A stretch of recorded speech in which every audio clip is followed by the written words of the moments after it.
तर आपण जे हे वैशिष्ट्य गुरुकुळमध्ये जे साधक मंडळी आहोत, या साधनेसाठी वयाचं बंधन नाहीये. कोणत्याही वयामध्ये आपण साधना करू शकतो. आणि संतांनी सुद्धा, अनेक संतांनी त्यांनी वय वगैरे न पाळता साधना केलेली आहे. रामायणाचे आद्यकर्ते वाल्मिक ऋषी, आणि या वाल्मिक ऋषींचेच मानसपुत्र तुलसीदास गोस्वामी यांचे जीवनचरित्राविषयी आपण थोडक्यात आढावा घेणार आहोत. तुलसीदास गोस्वामी तीर्थराज प्रयाग क्षेत्राजवळ बांदा नावाच्या जिल्ह्यामध्ये राजापूर नावाचं गाव होतं, आणि त्या ठिकाणी आत्माराम दुबे नावाचे प्रतिष्ठित पराशर ब्राह्मण होते. त्या ब्राह्मणाच्या पत्नीचं नाव होतं हुलसी, आणि या हुलसी मातेच्या पोटी हे तुलसीदास गोस्वामी जन्माला आले. या हुलसी मातेच्या पोटी गोस्वामी 12 महिने होते पोटामध्ये, आणि त्यांचा जेव्हा जन्म झाला त्यावेळेस कुठलंही बालक जन्माला आलं की ते टाऊ फोडतं, पण तुलसीदासांनी पहिला शब्द राम हा उच्चारला. ते मूळ नक्षत्रावरती जन्माला आले होते, आणि मूळ नक्षत्रावर जन्माला आलेलं बालक हे माता पित्याला घातक असतं असं शास्त्र सांगतं. तुलसीदास जेव्हा जन्माला आले आणि पहिला शब्द त्याने राम उच्चारला, आणि ते मूळ नक्षत्र होतं. माता पित्याला त्याच्यापासून आनंद व्हायच्या ऐवजी माता पिता दुःखी झाले. आणि मग पुढे काय झालं, या हुलसीने म्हणजे मातेने हे प्रिय बालक जरी असले तरी त्याचा त्याग करायचं ठरवलं. तिने काय केलं की आपली जी एक दासी होती सुनिया नावाची, त्या दासीला बोलून घेतलं आणि त्या दासीला सांगितलं की तू हिला आपल्या सासरी घेऊन जा. ती सुनिया त्या मुलाला घेऊन सासरी गेली, आणि दुसऱ्या दिवशी सकाळी त्या हुलसीने आपला देहत्याग केला. त्या दासीने मोठ्या प्रेमाने त्या बालकाला सांभाळलं, त्याचं पालन पोषण केलं, आणि 5.5 वर्षाचा हा गोस्वामी असताना तुलसीदास त्या चुन्याचा पण देहांत झाला. पुढे हा मुलगा अनाथ झाला, दारोदार भटकू लागला. त्याची ही दुर्दशा पाहून काय झालं की जगतजननी पार्वती माता हिला त्याची दया आली, आणि तिने काय केलं, तो जिथे असेल तिथे एक ब्राह्मण स्त्री स्वरूप घेऊन ती त्याला खाऊ पिऊ घालू लागली. तुलसीदासांचं वय अतिशय 5.5 वर्ष असताना ते कुणाचाच त्यांना आसरा नाहीये. कुठेही भटकावं, कुठेही राहावं, आणि जे मिळेल ते खावं असं त्याचा नित्यक्रम होता. आणि मग हे पार्वती मातेला दया आल्यामुळे तिने काय केलं की त्याला रोज तो जिथे असेल तिथे एक ब्राह्मण स्त्री रूप घेऊन त्याला जेव्हा सकाळ संध्याकाळ खाऊ पिऊ घालायची आणि ते निघून जायची. असे बरेच दिवस चालू असताना हे पार्वतीचे व्रत पाहून भगवान शंकरांनी राम शैलेशावर राहणारे अनंतानंदजी प्रिय शिष्य नरशानंदजी, राम शैलेश म्हणजे हा पर्वत आहे, त्या पर्वतावर राहणारे जे अनंतानंदजी होते त्यांचे प्रिय शिष्य नरशानंदजी यांना दृष्टांत दिला की तू काय कर, हा जो बालक आहे हरिपूर नावाच्या गावामध्ये एक ब्राह्मणाचा मुलगा आहे, त्या मुलाला तू शोधून आण आणि त्याचं उपनयन कर, म्हणजे त्याची काय कर, मुंज कर. परंतु मुंज करताना त्यांनी सांगितलं की त्याला वैष्णव दीक्षा दे. त्याप्रमाणे त्यांनी काय केलं, त्या हरिनंदाजींनी त्या मुलाला शोधून आणलं, त्याची मुंज केली आणि त्याला वैष्णव दीक्षा दिली. पुढे या दोघांनी खूप तीर्थयात्रा केल्या, बऱ्याच ठिकाणी ते फिरले, आणि मग पुढे तीर्थयात्रा करत करत असताना हे शिष्य आणि गुरु हे वरा तीर्थामध्ये आले. वरा क्षेत्रामध्ये सारो नावाचं ठिकाण होतं, त्या ठिकाणी त्यांनी मुक्काम केला. आणि या नरसिंह स्वामींना त्या दृष्टांताची आठवण झाली की आपल्याला विश्वेश्वरांनी सांगितलेलं आहे की याला उपनयन केल्यानंतर याला रामायण सांगायचं. आणि मग त्याप्रमाणे काय केलं की त्यांनी त्या तुळशीदासांना रामायण सांगितलं. तुलसीदासांना एकदा ऐकलं की ते मुखोद्गत पाठ होत असे. त्या तुलसीदासांनी हे सगळं आत्मसात केल्यानंतर बऱ्याच तीर्थयात्रा केल्या. बऱ्याच तीर्थयात्रा केल्यानंतर ते फिरत फिरत असताना त्यांच्या लौकिक वासना जागृत झाल्यानंतर ते म्हणे की मी आता माझ्या मूळ गावी जातो. गुरुने सांगितलं की मी आता माझ्या मूळ गावी जातो. मग ते प्रयागला आले. प्रयागला ज्यावेळेस ते आले त्यावेळेस ते 25-26 वर्षाचे होते. त्या ठिकाणी आल्यानंतर त्यांनी पाहिलं की आपलं इथे घरदार वगैरे काही नाहीये. ते एका मंदिरामध्ये राहायचे आणि रोज रामायण सांगायचं असं त्यांचा नित्यक्रम. मिळेल ते खायचं आणि रामायण सांगायचं. हे करत असताना त्यांना काय झालं की पंडित सेठजी यांच्याजवळ ते वेद शिकलेले होते. त्या काळामध्ये त्यांना लिहिता वाचता येत नव्हतं. ते मुखोद्गत पाठ करायचे. एकदा ऐकायचं आणि पाठ करायचं. गावच्या लोकांनी मग त्या ठिकाणी त्यांना घर वगैरे बांधून दिलं. आणि त्याच गावातील एक भारद्वाज गोत्राचे एक ब्राह्मण होता. त्या ब्राह्मणाने असं ठरवलं की आपल्या कन्येचा विवाह याच्याशी करावा. पण ते कबूल होणार की ते म्हणे मी एकटा आहे, माझ्याजवळ काही नाहीये. परंतु त्या ब्राह्मणाने बऱ्याचशा वेळा सांगून सांगून शेवटी ते विवाहाला तयार झाले. आणि गोस्वामींनी अनिच्छेने का होईना पण विवाह केला. आणि एकदा विवाह झाल्यानंतर ते त्या पत्नीमध्ये इतके गुरफटून गेले. एकदा काय प्रसंग घडला, भावाबरोबर त्यांची पत्नी आपल्या माहेर निघून गेली. त्यावेळेस गोस्वामी कुठेतरी मंदिरामध्ये गेले होते आणि घरी आल्यावर ती पत्नी नाहीये असं त्यांच्या लक्षात आलं. आणि त्यांना समजलं की पत्नी आपली माहेरी गेलेली आहे. त्यांना तो विरह सहन झाला नाही. असा बराच वेळ गेल्यानंतर रात्री अपरात्री ते घरातून बाहेर पडले आणि पत्नीला भेटण्यासाठी गेले. मागचा पुढचा जो काय भाग्यभर असा तो प्रवचनामध्ये कीर्तनामध्ये सांगितला जातो की ते नदीवर गेले वगैरे. मी तो सांगणार नाही कारण याला पुढे शास्त्रामध्ये आधार नाहीये आणि ज्या गोष्टीला आधार नाहीये ते सांगणं उचित नाही ठरत. ते प्रेतावर बसून गेले किंवा तो दोरीचा साप केला वगैरे ह्या रंगून सांगण्याच्या काही गोष्टी आहेत. पण मी जे काही रामायण वाचलं त्याच्यामध्ये तो उल्लेख सापडत नाहीये. तर ते ज्यावेळेस ते अपरात्री पत्नीला भेटायला गेले आणि पत्नीने पाहिल्यानंतर तिला आश्चर्याचा धक्का बसला. आणि त्या पत्नीने त्यावेळेस त्यांना सांगितलं की या हाडामासाच्या देहासाठी तुम्ही अपरात्री माझ्याकडे आलेला आहात. तुम्ही इतकेच जर प्रयत्न एका भगवंतासाठी रामाच्या प्राप्तीसाठी केले असते तर आपण जो हा प्रपंच भोगतोय दुःखी प्रपंच त्या प्रपंचापेक्षा तुम्हाला कितीतरी पर्यंत सुख भेटलं असतं. आणि असं ऐकल्यानंतर त्यांना उपरती निर्माण झाली. म्हणजे आपण ज्याला मराठी भाषेत शॉकिंग म्हणतो. आणि त्यांनी त्याच पावले ते माघारी परत फिरले. प्रयागराज या ठिकाणी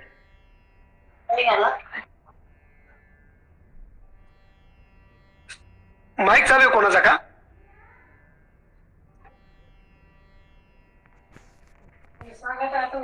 काय होतं की ते ठरलं की आता आपण प्रपंचामध्ये गुंतून नाही राहायचं. आणि त्यांनी त्यांच्या पत्नीचा त्याग केला. पत्नी त्याग केला आणि ते घरदार सोडून प्रपंचातून बाहेर पडले. आणि त्यांनी साधूचा वेश धारण केला. आणि साधूचा वेश धारण करून ते तीर्थाटनाला बाहेर पडले. तीर्थाटनाला बाहेर पडल्यानंतर त्यांनी रामेश्वर, पुरी, अयोध्या, द्वारिका, बद्रीनारायण, कैलास असे यात्रा करत करत कैलास मानसरोवरापाशी त्यांना काकभूषुंड ऋषींचं दर्शन झालं. त्यांच्यासोबत त्यांनी काही काळ चर्चा केली, काही अध्ययन केलं. आणि तिथून ते पुढे परत आपल्या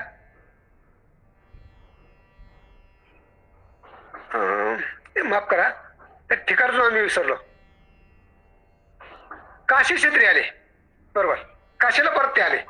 आणि काशीला आल्यानंतर काय करायचे ते काशीच्या ठिकाणी एका मंदिरामध्ये राहिले. आणि तिथे आपले ते रोज रामायण सांगायचे. त्यांचा तो नित्यक्रम होता. शास्त्रानुसार ते रोज सकाळी प्रांतविधीसाठी फार दूर अंतरावरती जायचे. आणि प्रांतविधी दूर गेल्यानंतर शौचानंतर राहिलेलं जे पाणी औषध जल आहे ते एका पिंपळाच्या झाडावर ओतायचे. पिंपळाच्या झाडावरती एक पिशाच होता आणि ते पिशाच ते जल पिऊन तृप्त झालं. असं बरेच दिवस चालू असताना एक दिवस काय होतं की ते पिशाच प्रगट होतं आणि तुलसीदासांना विचारते की तुम्हाला काय हवंय. आता आपल्यासारखे जर असतं तर आपण आपल्याला प्रापंचिक लौकिक गोष्टी मागितल्या असत्या. त्यांनी सांगितलं की मला श्रीरामाचं दर्शन पाहिजे. त्यावेळेस त्यांनी सांगितलं की तुम्ही जी रामकथा सांगता मंदिरामध्ये त्या ठिकाणी एक अस्वच्छ असा ब्राह्मण येऊन बसतो, तो तुम्हाला रामाचं दर्शन घडवेल. आणि मग अशा मध्ये हे कथा सांगत असताना त्यांनी बरोबर त्या ब्राह्मणाची भेट घेतली आणि हे ब्राह्मण म्हणजेच हनुमानजी आहेत हे ओळखलं त्यांनी. आणि त्या हनुमंताला त्यांनी साकडं घातलं की तुम्ही काही करून मला रघुरायाचं दर्शन घडवा, श्रीरामाचं दर्शन घडवा. त्यांनी सांगितलं की ठीक आहे, परंतु तुला त्याच्यासाठी चित्रकूट पर्वतावर जावं लागेल. आणि मग हे गोस्वामी चित्रकूट पर्वतावर गेला असताना त्यांचा तो नित्यनेम चालू होता. भजन पूजन करणे, गंगेवस्ती स्नानाला जाणे, अध्ययन करणे. आणि हे करत असताना त्यांना काय झालं की एक दिवस रामरायाचं दर्शन झालं, परंतु ते त्यांना ओळखू शकले नाही. ते त्यांना ओळखू न शकल्यामुळे परत त्यांना असं वाटलं की अरे आपल्या हातून काहीतरी चूक झाली. दुसऱ्या दिवशी परत त्यांना एक लहान बालकाच्या रूपामध्ये येऊन त्यांनी दर्शन दिलं रामरायांनी आणि त्यांनी सांगितलं की माझ्या कपाळाला चंदन लावा. त्यांच्या कपाळाला चंदन लावल्यानंतर त्यांना समजलं की आपल्याला रामरायाचं दर्शन झालेलं आहे. आणि पुढे असे बरेच वर्ष चालल्यानंतर मग पुढे त्यांनी काय केलं की रामायण लिहायला घेतलं. आता मूळ रामायण जे आहे ते वाल्मिकी ऋषींनी लिहिलं होतं. यांनी ते फक्त ऐकलेलं होतं, पण ऐकल्यामुळं आणि त्यांनी जे रामायण ऐकलं होतं, आता हे रामायण लिहायला घेतल्यानंतर त्यांना प्रत्येक ठिकाणचे जे दोहे आठवायचे. पहिलं मूळ रामायण श्लोक जे आहेत ते संस्कृत मध्ये होते, वाल्मिकी रामायण. आता संस्कृत भाषा तर त्यांना अवगत नव्हती, परंतु त्यांनी जे मुख ऐकलं होतं कानाने आणि मुखोद्गत पाठ केलं तर आपल्यासाठी जे आता रामायण आहे तुलसी रामायण ते त्यांनी निर्माण केलेलं आहे. हे जे रामायण तुलसी रामायण जे आहे या रामायणामध्ये श्रीराम प्रभूंनी जे काही कार्य करायचं आहे ते वाल्मिकी ऋषींनी श्रीराम जन्माला यायच्या अगोदर लिहून ठेवलेलं होतं.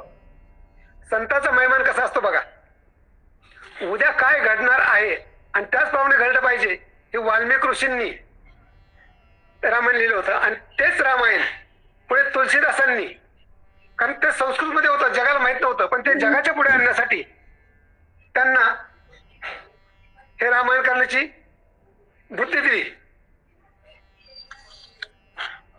वयाच्या 80व्या वर्षी तुलसीदासांनी रामायण लिहिलं.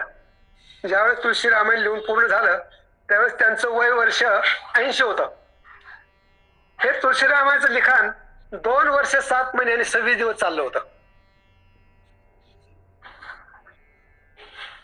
आणि हे 2 वर्ष 7 महिने 26 दिवसामध्ये रामायण लिहून पूर्ण झाल्यानंतर ते त्यांनी जगाच्या पुढे मांडलं. पण त्यावेळेस काय व्हायचं की त्यांना अनेक लोकांचा विरोध झाला. हे तुलसीदास ज्ञानी कसे काय, कारण प्रत्येक क्षेत्रामध्ये स्पर्धक असतात, तसे त्यांना बी त्या काळामध्ये खूप स्पर्धक निर्माण झाले. तुलसीदासांनी लिहिलेलं रामायण हे असत्य आहे, खोटं आहे किंवा बरोबर नाहीये अशी त्या ठिकाणी धर्ममार्तंडांची चर्चा झाली. त्या ठिकाणची जे काही मंडळी होती काशीमधले पंडित ब्राह्मण यांनी सांगितलं की हे तुलसी रामायण जे आहे ना हे चुकीचं आहे. मग त्याच्यानंतर असा विषय ठरला की हे चुकीचं आहे का बरोबर आहे ह्याचा निवाडा कोण करणार. तर त्यांनी सांगितलं की त्यांनी जे काही ग्रंथ होते त्यांच्याकडचे ते ग्रंथ लिहून काशी विश्वनाथच्या मंदिरामध्ये ठेवले आणि सांगितलं की हा जर तुमचा ग्रंथ जर योग्य असेल तर त्याच्यावरती प्रत्यक्ष भगवंत सही करतील. आणि त्याप्रमाणे तो ग्रंथ विश्वेश्वराच्या मंदिरामध्ये ठेवला गेला. बाहेरून त्याला कडीकुलपं लावली गेली. काही पारेकरी ठेवले असले त्या काळामध्ये आपल्याला सांगता येणार नाही काय झालं ते. परंतु दुसऱ्या दिवशी सकाळी ज्यावेळेस ते मंदिराची कडीकुलपं उघडली तर त्या ग्रंथावरती प्रत्यक्ष रामरायांची सही होती आणि त्यावेळेस तो ग्रंथ मान्य झाला. म्हणजे कुठल्याही सोन्याला ज्यावेळेस अग्नीमधून जावं लागतं माणसाची किंमत होती समाजामध्ये, तसं प्रत्येक संताला अतिशय हाळापेष्टा सहन कराव्या लागल्या. आणि नंतर त्यांची किंमत कधी कळाली की त्यांच्या नंतर त्याची किंमत कळाली आपल्या बऱ्याचशा संतांची. अशा तुळशीदास गोस्वामींचं एकूण आयुष्य 126 वर्षाचं होतं. वयाच्या 126व्या वर्षी त्यांनी काशीमध्येच आपला देहत्याग केला. अशा तुळशीदासांनी जे रामायण लिहिलेलं आहे, गीतावली, छप्पया रामायण, बाळबा रामायण, हनुमान चालीसा, हनुमान भाऊ, असे अनेक छोटे मोठे ग्रंथ लिहिले. पण आपल्यासाठी काय आहे की आता जे उपलब्ध आहे ते तुळशी रामायण आणि हनुमान चालीसा, ह्या दोनच गोष्टी आता आपल्यासाठी उपलब्ध आहेत. बाकीच्या ग्रंथाचे पुढे ते उदयाला आले नाही म्हणा किंवा ते नामशेष झाले. परंतु रामायण जो हा ग्रंथ आहे, आपण ज्या रामायण ग्रंथाचं पारायण करतो, चिंतन मनन करतो, हा तुळशीदासांनी म्हणजे एका अनाथ बालकाकडून लिहिलेले गेलेलं आहे. आणि त्याची प्रचिती बऱ्याच ठिकाणी येते. कारण तुळशीदासांना प्रत्यक्ष रामायण दर्शन दिलं, हनुमंतरायाने दर्शन दिलं. कारण का, तर त्यांची ती श्रद्धा होती तशी. त्यांनी चिंतन मनन केलेलं होतं आणि प्रपंचाचा त्याग केला होता. कुठल्याही गोष्टीचा त्याग, त्यागामध्ये सुख आहे आणि भोगामध्ये दुःख आहे. एखाद्या गोष्टीचा त्याग केला की त्याचं निश्चित आपल्याला चांगलं फळ मिळतं. लौकिक गोष्टी ज्या आहेत म्हणजे ज्या नश्वर आहेत त्याचा त्याग करावा आणि ज्या शाश्वत आहेत त्या आत्मसात करावा, त्याचं चिंतन करावं. म्हणून ह्या संतांनी जे काही ग्रंथ वगैरे करून ठेवलेले आहेत त्याची आपण साधना करावी. साधनेमध्ये आपल्याला सुख मिळणार आहे.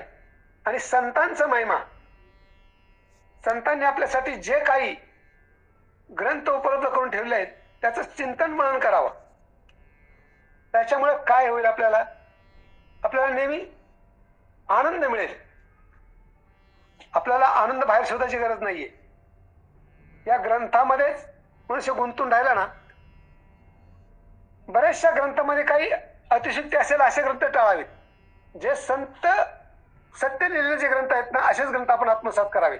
आता बाजारामध्ये अनेक प्रकारची पुस्तकं बाजारामध्ये जातात, त्याच्यामध्ये काही माथ्यातलं भरलेलं असतं. ह्या गोष्टी आपण टाळल्या पाहिजेत. मूळ ग्रंथ जे आहेत ते अभ्यासावेत नेहमी. मूळ ग्रंथ अभ्यासले की आपण अवांतर गोष्टी, आता मी बरेचसे आपण कीर्तन प्रवचन ऐकतो, पण त्याच्यात अतिशयोक्तीच्या काही गोष्टी सांगितल्या जातात. त्याच्यामुळे मनोरंजन होतं पण ज्ञानावर भर पडत नाहीये. उद्बोधक कथा सांगताना काय केलं जातं की काही पदरचे त्यात शब्द भरले जातात. ते कानाला ऐकायला बरे वाटतात पण ते व्यवहारामध्ये बसत नाहीत. आणि असे व्यवहारामध्ये न बसणारे शब्द शक्यतो टाळावे. अनेक संत आहेत, उत्तर भारतामध्ये फार कमी प्रमाणात संत होऊन गेले. तुळशीदास गोस्वामी, त्याच्यानंतर रविदास किंवा रोहिदास म्हणतात, हे उत्तर भारतातील संत होते. आपल्याकडे संतांची मांदियाळी आहे. आपल्याकडच्या संतांनी सुद्धा अनेक प्रकारचं ग्रंथ उपलब्ध केले आहेत. माऊलींची ज्ञानेश्वरी आहे, तुकाराम महाराजांची गाथा आहे, एकनाथ महाराजांचं भागवत आहे. असे ग्रंथ जर आपण चिंतन केलं त्या ग्रंथांचं, आता आपलं प्रवचनामध्ये चालू आहे, परंतु तुम्हाला एक विनंती आहे की ते ग्रंथ आपण संग्रह ठेवावा आणि त्याचं वाचन करावं. मनाला एक खूप आनंद देणारी गोष्ट आहे ती म्हणजे आज आपण ज्या ग्रंथावरती चिंतन ऐकलेलं आहे त्या ग्रंथाचं आपण जर वाचन केलं तर निश्चित आपल्याला आनंद मिळतो. बऱ्याचशा गोष्टी समजतात, आपला चांगला वेळ सत्कारी लागतो. मी आज गोस्वामींचं याच्यासाठी घेतलं होतं की पुढे आपल्याला रामायणामध्ये शिरायच्या. आपल्या याच्यामध्ये बऱ्याचशा ज्ञानेश्वरी आहे, गाथा आहे, भागवत आहे, पण रामायण आपल्यामध्ये उणी होती आणि पुढे रामायण शिरायचे. तर काय करतो की सुरुवातीपासून आपण रामायण कुठे निर्माण केलं. मूळ आद्यकर्ते तर वाल्मिकी जे आहेत, पण आपल्या वाल्मिकी रामायण आपण वाचू शकत नाही, ते संस्कृत ते आपल्याला समजू शकणार नाहीये. पण आपल्याकडे जे रामायण आहे ते तुळशीदास गोस्वामी लिहिलेलं आहे.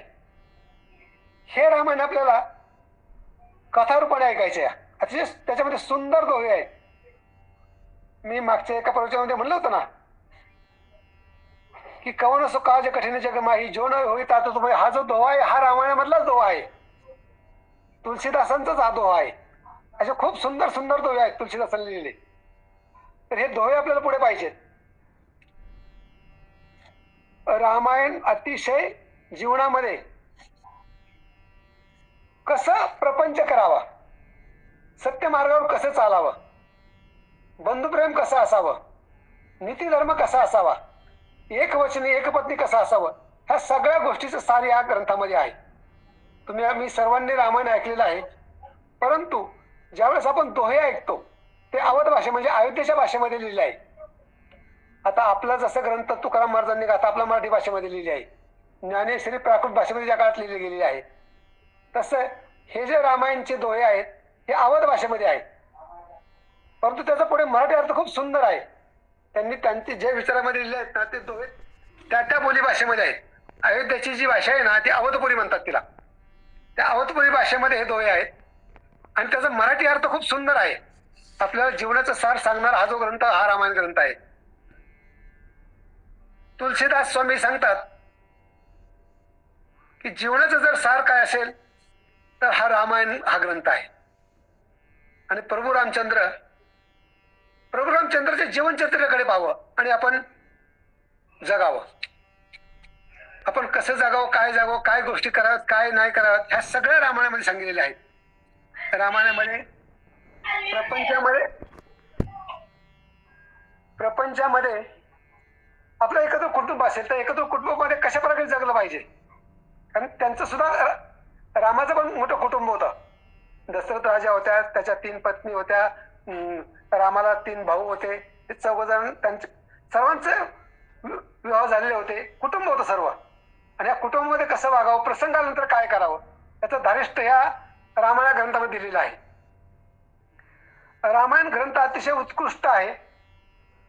त्याच्यानंतर आपल्यावरती संकट आल्यानंतर काय करावं, संकट प्रसंगी ते संकट कसंही करावं, समाजाने आपल्यानंतर आपल्याविषयी संभाषण केलं, प्रार्थना केली, आपली प्रार्थना केली तर काय करावं, म्हणजे आपल्याविषयी समाजाने काही वाईट बोललं तर आपण कसं वागलं पाहिजे, काय केलं पाहिजे, हे सगळ्या ग्रंथामध्ये सांगितलेलं आहे. हा ग्रंथ म्हणजे आपल्या जीवनाचं सार आहे. रामायण ग्रंथ जो आहे तो मनुष्य देहाला सत्कार्याकडे घेऊन जाणार ग्रंथ आहे. या ग्रंथामध्ये जी पात्र आहेत ती सगळी ओळखीची आहेत. महाभारत वाचताना आपल्याला बराचसा गोंधळ होतो. अनेक पात्र आहेत महाभारतामध्ये. महाभारत आपल्याला समजायला अवघड आहे. कथारूपाने आपण ऐकत राहिलो तरी ज्यावेळेस कथारूपाने ऐकू आणि वाचन करू त्यावेळेस समजतं. पण रामायण ग्रंथ अतिशय सोपं आहे, समजायला सोपं आहे, आनंद देणार आहे आणि जीवनाचं सार त्याच्यामध्ये सांगितलेलं आहे. म्हणून प्रत्येकाने हा ग्रंथ संग्रह ठेवावा. आपल्याला पुढे पुढे रामायणातल्या मधल्या काही कथा आपल्याला पुढे ऐकायच्या आहेत. आजचा विषय जो आहे तो एकदम नवीन होता. मला त्यांनी सांगितलं की आज तुम्ही हे करा, आजच्या चिंतन सेवा तुम्ही द्या. माझ्या ते लक्षामध्ये नव्हतं आपण नेमकं आता ऐनवेळी काय सांगायचं, पण म्हणलं आपण संतांच्या पासून सुरुवात करूया. संतांची पहिली ओळख करून घेऊ, त्या संतांनी काय कार्य केलेलं आहे. आणि या कार्यापासून सुरुवात करत असताना तुलसीदास गोस्वामी यांनी जो रामायण ग्रंथ आहे तो रामायण ग्रंथ आपण पुढे अभ्यासणार आहोत. त्याच्यामध्ये त्यांनी काय सांगितलेलं आहे, काय करायला पाहिजे, काय नाही करायला पाहिजे. रामायणामध्ये एक प्रसंग आपल्या जीवनामध्ये कसा निगडीत आहे याची एक मी छोटीशी कथा सांगतो. एक पती पत्नी रेल्वेने प्रवास करत असतात आणि त्याच रेल्वेमध्ये एक संत महात्मा रामायण वाचत असतो. रामायण वाचत असताना ते पती पत्नी त्याला विचारतात, हे तुम्ही काय वाचता? ते म्हणे रामायण. ते म्हणे हे रामायण वाचून तुम्हाला काय फायदा होणार आहे? पुढे काय होतंय, रेल्वेचं एक स्टेशन येतं, त्या स्टेशनवरती त्या माणसाची पत्नी काहीतरी पाणी काहीतरी खाऊ घेण्यासाठी खाली उतरते आणि तेवढ्या वेळामध्ये ती रेल्वे निघून जाते. रेल्वे सुटते आणि ती पत्नी खाली राहते. आणि मग ह्याचा रामायण चालू असतो वाचताना तो मनुष्य हवालदिल झाला असतो, पत्नी खाली राहिल्या तर काय करायचं. हे दोघं जण उतरले असतात काहीतरी साहित्य घ्यायला, परंतु पत्नी खाली जाते, हा वरती ट्रेनमध्ये बसून जातो. आणि मग त्या माणसाची ती चलबिचल पाहिल्यानंतर मग हे रामायण वाचणारे सद्ग्रस्ताला विचारतात की काय झालं. तर त्यावेळेस तो मनुष्य सांगतो की माझी पत्नी खाली राहिली. त्यावेळेस तो महात्मा सांगत असतो की मी रामायण याच्यासाठी वाचतोय, तू जर रामायण वाचलं असतं ना तर तुझी पत्नी त्या रेल्वे स्टेशन राहिली नसती. कशी तर ज्या वेळेस राम वनवासाला निघालेले असतात आणि वनानुसार निघाल्यानंतर त्यांना प्रथम जी नदी लागते त्या नदीमध्ये त्यांना नावेतून प्रवास करायचा असतो. त्यावेळेस प्रभू रामचंद्र काय करतात की सर्वप्रथम सीतेला अगोदर नावेमध्ये बसवतात आणि मग नंतर ते स्वतः चढतात. तसं त्यांनी सांगितलं की तू स्टेशनवरती तुम्ही दोघं उतरलात, तू पत्नीला अगोदर ट्रेनमध्ये बसवलं असतं आणि नंतर जर तू बसला असता ना तर तुझ्यावरती हा जो प्रसंग आहे तो आला नसता. म्हणून त्याच्यातून काय आहे की रामायण आपल्याला ह्या गोष्टी शिकवतात की काय करावं जीवनामध्ये, काय करू नये, काय केल्यानंतर काय होतं. रामायण वाचल्यानंतर अशा जीवनामध्ये खूप काही गोष्टीचा आपल्याला फायदा होत असतो. तो पुढे आपल्याला ज्यावेळेस आपण रामायणाच्या कथा ऐकू त्यावेळेस कळेल. संतांचं महिमान फार महान आहे. हे काकभूषण ऋषी जे आहेत ना हे पुढे रामायणामध्ये येणार आहेत. परंतु तर हे तुळशीदास गोस्वामी जे आहेत त्यांचे चरित्र फार महान आहे. पण मी अगदी मोडक्या तोडक्या भाषेत तुम्हाला मी थोडक्यात सांगितलं. त्यांच्या जीवनामध्ये अनेक खूप काही गोष्टी घडलेल्या आहेत. ते ज्यावेळेस त्यांच्या गावी असताना एकदा काय झालं की ब्राह्मणाने सांगितलं की तू सारखं रामाचं रामनामाच्या कथा सांगतोस ना तर मला रामाचं दर्शन घडव. तुळशीदास सांगितलं की रामाचं दर्शन घडेल, अवघड काही नाही म्हणे, मी तुला रामाचं दर्शन घडवेल. पण काय करावं लागेल म्हणे, मी सांगतो ते कर, उद्याच्याला तू ये म्हणे. तुळशीदास गेले एका झाडाखाली बसले आणि त्या झाडाखाली त्यांनी एक त्रिशूळ रोवून ठेवला आणि त्या ब्राह्मणाला सांगितलं तुला रामाचं दर्शन करायचं. ते म्हणजे तू त्या झाडावरती चढ आणि त्रिशूळावरती उडी मार. आता तो ब्राह्मण जो होता ज्याला राम दर्शन घ्यायचं होतं त्याला थोडीशी भीती वाटली की झाडावरून उडी हे त्रिशूळावर मारल्यावरती आपलं काय होईल. तुळशीदासांनी सांगितलं की मनामध्ये पूर्ण विश्वास पाहिजे कुठल्या एखाद्या गोष्टीचा. आणि ज्यावेळेस मग त्यांनी सांगितलं की जर तुझ्या मनामध्ये विश्वास असेल तुला रामाचं दर्शन घ्यायचंय तर तू उडी मारशील. त्याप्रमाणे त्याने त्या ब्राह्मणाने उडी मारली आणि त्याला त्या त्रिशूळ उडी मारल्याबरोबर त्याला रामाचं दर्शन झालं. अशा छोट्या मोठ्या खूप कथा आहेत. असाच प्रसंग एकदा तुळशीदासांच्या जीवनामध्ये आला. तुळशीदासाची ख्याती बऱ्याच ठिकाणी पसरल्यानंतर दिल्लीचा बादशाह ह्या तुळशीदासांची परीक्षा घ्यायची ठरवली आणि त्याने काय केलं की तुळशीदासांना म्हणे की तू खरंच रामाचा भक्त आहेस, तुला राम दर्शन देतो तर मला त्याची प्रचिती घ्यायची. म्हणून त्यांनी काय केलं, तुळशीदासांना त्याच्या महालातल्या एका खोलीमध्ये कोंडून ठेवलं. बघू म्हणजे तुझा खरा राम तुला सोडवायला येतो का. तर तुळशीदासच्या जीवनामध्ये असा प्रसंग घडला की तुळशीदास त्या खोलीमध्ये बसले आणि त्यांचं रामनामाचं भजन चालू राहिलं. एक दिवस झाला, दोन दिवस झाला, तिसऱ्या दिवशी काय झालं की त्या बादशाच्या त्या राजवाड्यावरती अनेक वानर आले आणि त्यांनी हायदोस घालायला सुरुवात केली. बरेचशी मोडतोड केली, हे केली ते केली. ही गोष्ट त्या बादशाच्या कानावरती गेली की आता बरेचसे वानर आले तर आपल्या सगळ्या राजवाड्याचा नासधूस करतायत. आता याला काय केलं पाहिजे त्याच्या काहीतरी लक्षात आहे ना प्रसंग. आणि मग त्यावेळेस त्यांनी काय केलं, त्या वानरांनी त्या बादशाला सुद्धा काही चोप दिला आणि मग त्यावेळेस सांगितलं की ह्या तुळशीदासाला आपण मोकळं करायच्या मधून, नाही तर म्हणजे आपला राजवाडा राहणार नाही. असे अनेक प्रसंग तुळशीदासच्या जीवनामध्ये घडले. आणि ज्या ज्या कठीण प्रसंगामध्ये ज्यावेळेस भगवंत सहाय्य करतो त्या प्रकारे या तुळशीदास गोस्वामींना रामरायांनी सहाय्य केलेलं आहे. तुळशीदास कायम रामरायाच्या चिंतनामध्ये असत. त्यांनी आपला जो सर्व काळ आहे तो रामाच्या चिंतनामध्ये घालवला, रामनामाचे भजन. तुळशीदास हे अनाथ होते, त्यांच्या जीवनामध्ये अनेक प्रसंग आले. परंतु त्यांनी जी काही एकदा भक्ती जी स्वीकारली रामरायाची, त्यांना जी परिस्थिती आली की हनुमंतरायाने सांगितलं की तुला चित्रकूट पर्वतावरती रामराय दर्शन देईल, त्यावेळेस मात्र त्यांनी काही जरी झालं ना तरी या रामनामापासून विन्मुख व्हायचं नाहीये हे त्यांनी त्यांच्या जीवनामध्ये दाखवून दिलं. आणि आपण सुद्धा भक्ती करताना तसंच केलं पाहिजे की एखाद्या गोष्टीचा ध्यास घेतला तर आपण सतत त्याच्या चिंतनामध्ये राहिलं पाहिजे. त्याचं फळ निश्चित आपल्याला चांगल्या प्रकारे मिळू शकेल. हे तुळशीदास गोस्वामी जे आहेत हे उत्तर भारतातील असेल तर त्यांची ख्याती अतिशय सगळ्या विश्वामध्ये पसरली होती, तर ती ह्या रामायण ग्रंथामुळे पसरली. सुगंधी फूल कुठे कोपऱ्यामध्ये ठेवलं तर त्याचा सुगंध सगळीकडे पसरतो. तशी तुळशीदासांची ख्याती सगळ्या विश्वामध्ये पसरली. आणि त्यांनी जो ग्रंथ निर्माण केला तो जो ग्रंथ रामायण जो आहे तो हिंदू धर्मामध्ये पूज्य आहे. आणि हिंदू धर्मामध्ये पूज्य असल्यामुळे आपल्या जीवनामध्ये जर काय राम आणायचा असेल तर या ग्रंथाचं वाचन केलं पाहिजे. प्रत्येकाच्या देहामध्ये राम आहे, परंतु तो अवतरायचा असेल आपल्या आचरणामध्ये तर या ग्रंथाचं वाचन केलं पाहिजे. सतत रामनामाचं चिंतन केलं पाहिजे.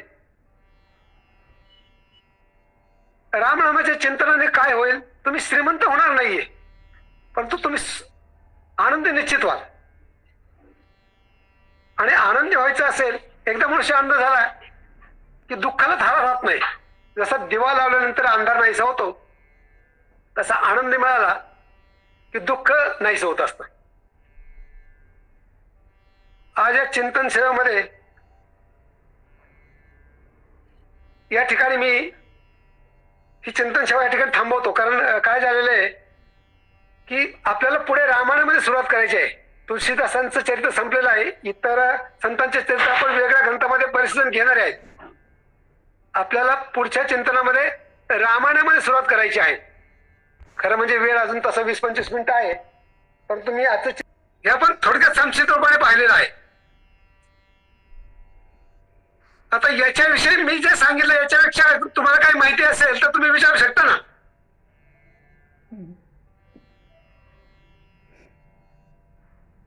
का रामायणाचा आपण पुढे भाग सुरू करायचा आजच्या ह्याच्या दिवशी. रामायणामध्ये आहे ना, एक मिनिट,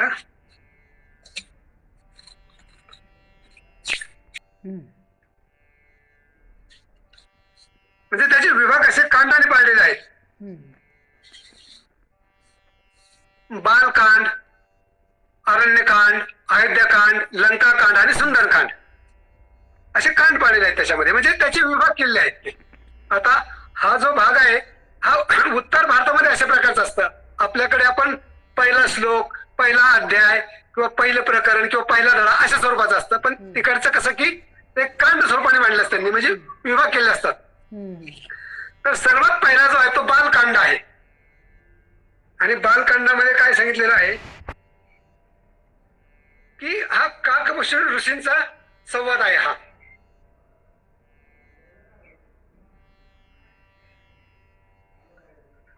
शंकर आणि पार्वती भ्रमण करत असताना रामाचे सीतेचं हरण झालेलं असतं. सीतेचं नाशिक मधून हरण झालेलं असताना राम सीता शोधासाठी पंचवटीमधून बाहेर पडलेला असतो. आपण मूळ कथेकडे नंतर येणार आहोत. अगोदर नेमकं सुरुवात काय घडली कशी घडली सांगतो. आणि मी मागच्या कथेत सांगितलं तुम्हाला, ज्यावेळेस पंचवटीमधून सीता आई साहेबांचं हरण रावण करतो आणि त्यावेळेस राम सीतेच्या शोधासाठी बाहेर पडत असताना तो राम दुःखाने रडत असतो. आणि त्याच वेळेस पार्वती म्हणजे सती आई साहेब आणि शिवजी भ्रमण करत असतात. आणि अरण्यामध्ये त्यांना हे खाली दृष्टी दिसतं. आणि प्रभू रामचंद्र पाहिल्यानंतर शिवजी त्यांना नमस्कार करतात. नमस्कार केल्यानंतर सती आई साहेब प्रश्न विचारते कोणाला, शिवजींना, की का तुम्ही कोणाला नमस्कार केला. तर ते सांगतात की हे राम आहेत. मग तुम्ही ज्याची आराधना प्रार्थना करता, तुम्ही नित्यनेम ज्याचे आचार हे करता, मुखामध्ये ठेवता, तेच हे का राम. तर तिने सांगितलं हो. ते म्हणे की शिवजी जग विश्वामध्ये तुम्ही सर्वात श्रेष्ठ आहात. आणि तुम्ही श्रेष्ठ असताना तुम्ही ज्याची आराधना करता, तुम्ही त्याचं चिंतन करता, तो जर हा राम असेल तर तो त्याच्या पत्नीसाठी असा राणावनामध्ये हिंडत आहे आणि पत्नीसाठी रडत का आहे. तो असं कसं काय तुमचा राम.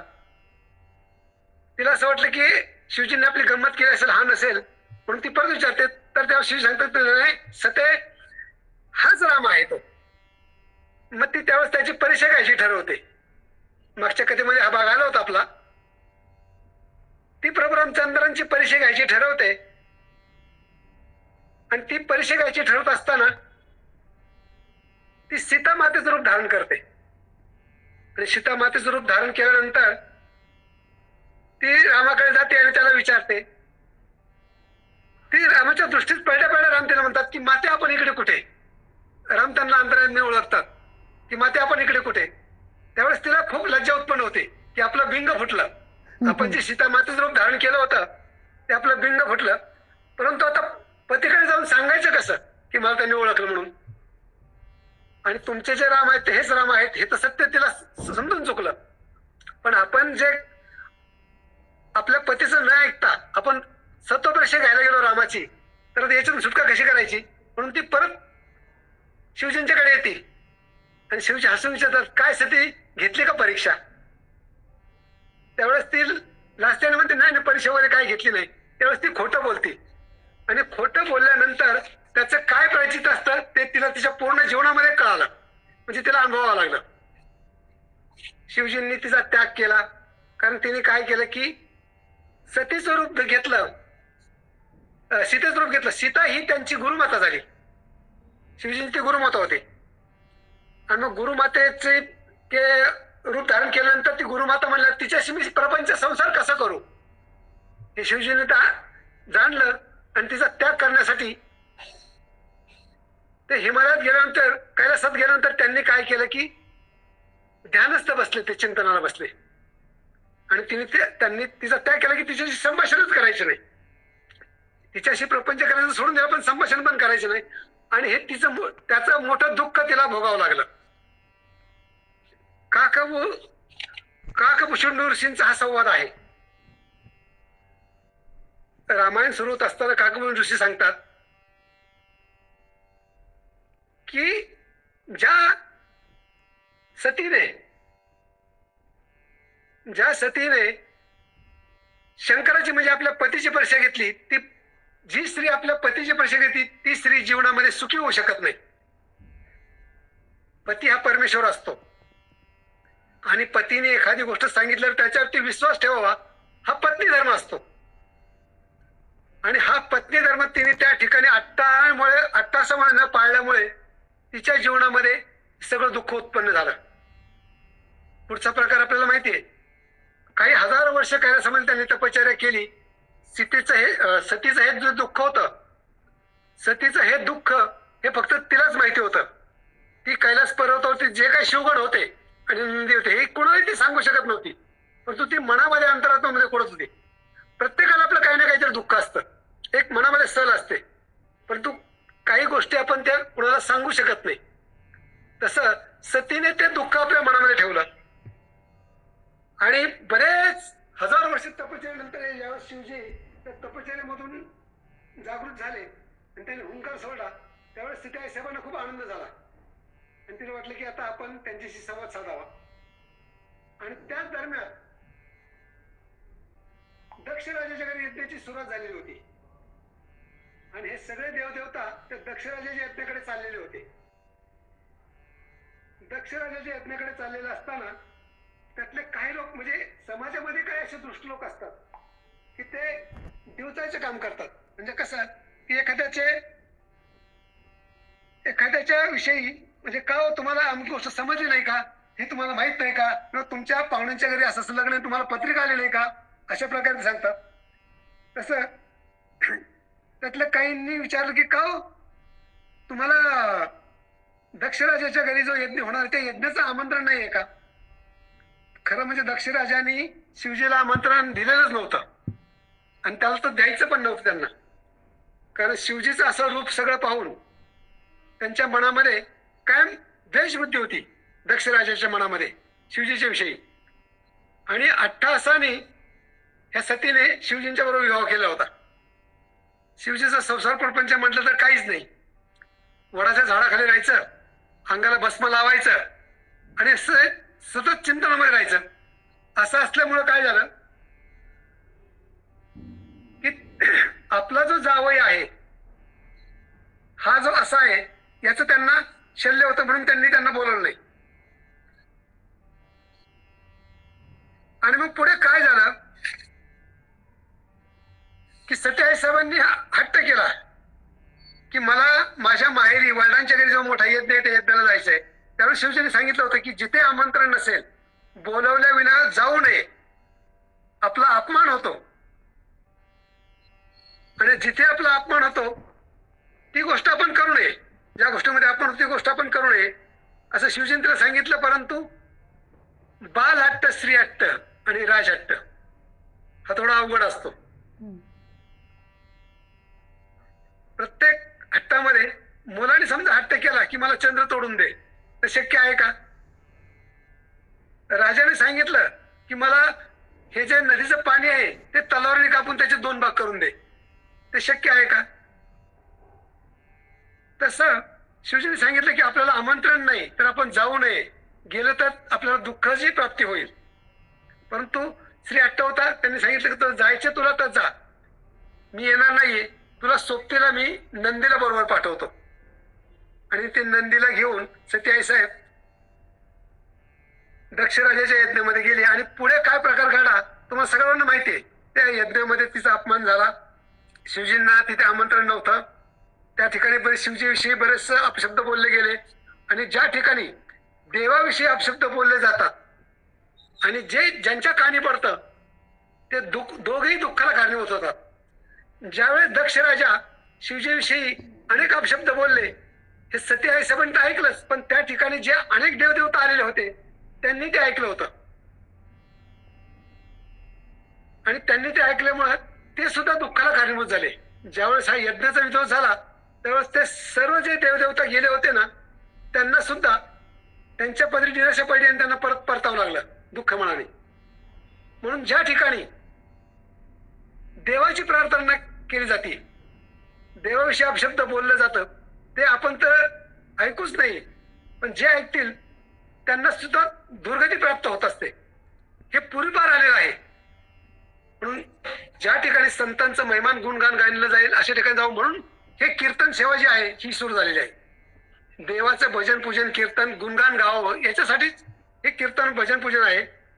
आणि ज्या ठिकाणी देवाची निंदा केली जाते, देवाविषयी वाईट वर्तलं जातं, नवे नवे देवाविषयीच नाही तर साधू संतांविषयी कीर्तनामध्ये सुद्धा एखाद्या महाराजाची निंदा केली ना तर तुम्ही पापाचे वाटेकरी होता, तुम्हाला दोष लागतात त्याचे.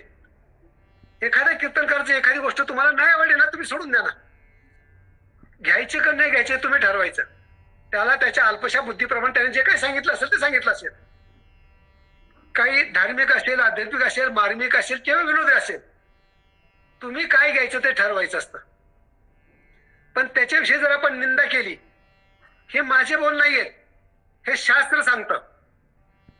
शास्त्र पुराणामध्ये सांगितलेलं आहे की निंदा कोणाचीच करू नये, आपल्या वाणीला दोष लागतात आणि आपल्या वाणीचे दोष हे आपल्या देहाला पुढे दुखाला कारण होतात. तर तो जो यज्ञामध्ये हा दक्षराजा बोलला आणि हे जे देवदेवतांनी ऐकलं ना, शंकराचे जे विषयी जे काय बोलत किंवा हा काय नुसता अंगाला बसू लावतो, फिरतो इकडे तिकडे असं, त्याला घरदार नाहीये वगैरे, आणि मी त्याला यज्ञामध्ये कसं काय बोलू आणि त्याला इथं आसन कसं ठेवू माझ्या यज्ञामध्ये. कारण दक्षराजाने सगळ्या देवदेवतांना बोलवतं पण शिवजींना बोलवतं, आणि शिवजी तर खरे विश्वाचे निर्माते आहे सगळे हे त्यांना माहिती होतं, पण तरी त्यांनी आपला जावई आहे आणि तो आपल्याला प्रिय नाही म्हणून बोलवलं नाही. आणि पुढे त्याची काय हानी झाली आपल्या सगळ्यांना माहिती आहे, त्या यज्ञाचा विध्वंस झाला. परंतु त्या ठिकाणी एक गोष्ट लक्षात घेण्यासारखी आहे, सतीआई साहेबांनी त्यावेळेस एक पण केला होता की स्वतः तिने ज्यावेळेस त्या यज्ञामध्ये ध्येय त्याग केला त्यावेळेस तिने सांगितलं की जन्मोजन्मी मी माझ्या पतीचं ऐकलं नाहीये, तरी पण मला शिवजीच परत पुढच्या जन्मामध्ये पती मिळावा अशी तिने प्रार्थना केली होती त्या यज्ञामध्ये आपला ध्येय त्यागताना. आणि पुढे त्या यज्ञाचा विध्वंस झाल्यानंतर ह्या सतीआई साहेब पुढच्या जन्मामध्ये आपला तुमचा आमचा सर्वांचा अनेक जन्म झालेला आहे, आपल्याला त्याचं ज्ञान नाहीये. तुम्ही आम्ही अनेक जन्माचे आहोत, आता जे आपण जुळलेलो आहोत एकत्र ते कुठल्या तरी एखाद्या जन्माचे ऋणबंध असतील म्हणून आपण एकत्र आलेलो आहोत. प्रत्येक गोष्टीला काहीतरी शास्त्रीय आधार असतो. पूर्व जन्मामध्ये आपण बहीण भावंड असू, चुलत भाऊ असू, नातेवाईक असू, मावस भाऊ असू, कोणी ना कोणीतरी असू, काही ना काहीतरी आपलं पूर्वजन्मीचं पुण्य आहे म्हणून आपण एकत्र आलो. कुठल्याही कारणाशिवाय जगात कुठली गोष्ट घडत नसते. तर आपण हे एकत्र आलेलो आहे, तर याच्यामधून निश्चित चांगलं घडणार आहे. आता याच्यामध्ये सर्वच जण चांगले विचारत असं नाहीये, काही अज्ञानी असतील, असू द्या, काही हरकत नाहीये. परंतु ते आपला बहुमूल्य वेळ देऊन या ठिकाणी ते चिंतन मनन सर्वंतर करतायत ना. सत्संगामध्ये तुम्ही कुठेही जा, कसेही जा, काही शब्द कानावरती पडू द्या, तुम्हाला त्याचा लाभच होईल. आणि या लाभासाठीच आपण काही गोष्टी करायच्या असतात. सत्संगाला येणारी माणसं सर्वच एकाच माचेची उतरतली नाहीत, अनेक वेगवेगळ्या स्वभावाचे आहेत. प्रत्येकाच्या मनामध्ये काही किंतु परंतु वगैरे अनेक शंका कुशंका असतात आणि असतो स्वाभाविक आहे. आणि त्या असावात आपल्या शंकेचं निरसन ह्या सत्संगामध्येच या नाही पुढच्या भागामध्ये होत जाईल. काही चुकीच्या गोष्टी असतील ते पुढच्या भागामध्ये दुरुस्ती होऊ शकतात. म्हणून सत्संग हा केला पाहिजे. या सत्संगाचं फल नेहमी तुम्हाला केव्हाही चांगलं मिळणार आहे, त्याचा फायदाच होणार आहे. आपला बहुमूल्य जीवनामध्ये देत असताना तुम्ही मला सांगा, प्रत्येकाच्या मनामध्ये काही क्षण तरी आपण संसार प्रपंच विसरून गेलोय. काहींच्या मनात विचार असते, पण काही एक क्षण तरी असा विचार होतो की आपण संसार प्रपंच पासून दूर जात असतो आणि आपण एक वेगळ्या विषयामध्ये असतो. हाच लाभ चिंतनाचा आहे. चिंतनाचा जो काही लाभ आहे तो हाच लाभ आहे.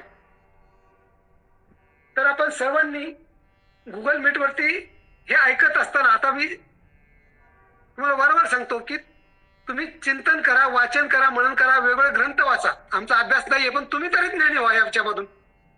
आणि तुम्ही प्रत्येकाने या चिंतन सेवेमध्ये सहभाग नोंदवा. आपल्याला शिबिरामध्ये प्रत्येकाला बोलायचे, परंतु असे वक्तव्य आपण, हा जो गुरुवार असतो हा गुरुवार सर्वांसाठी आहे. पुढच्या गुरुवारी कुणीतरी आपल्यामधून तयार व्हावं. त्याला जे काही सांगता येईल त्याच्या ज्ञानानुसार, अल्पबुद्धीनुसार जे सांगता येईल ते आपण गोड म्हणून घेऊया. पण आपली सीमांसा पण तयार केली पाहिजेत. आपला गुरुकुल वशिष्ठचा हाच उद्देश आहे की चिंतनामध्ये माणसं आपलं शहाणे करून सोडावे सकळ जना. चिंतनाचा आपला उद्देश हाच आहे, हा गुगल मीटचा, की आपल्याला लोकांना ज्ञानी करायचे आहे. आज या ठिकाणी चिंतन सेवा देत असताना माझ्याकडून काही अल्पशा चुका झाल्या असतील, मी मान्य करतो, कारण मी ज्ञानी नाही. मी प्रथम सांगतो, आपल्याला खूप अजून पुढचा लांबचा पल्ला गाठायचा आहे.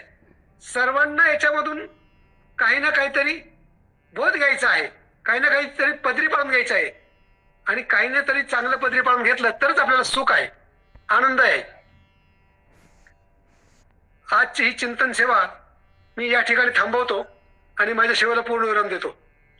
पुंडलिकावर हरिविठ्ठल श्री ज्ञानदेव तुकाराम.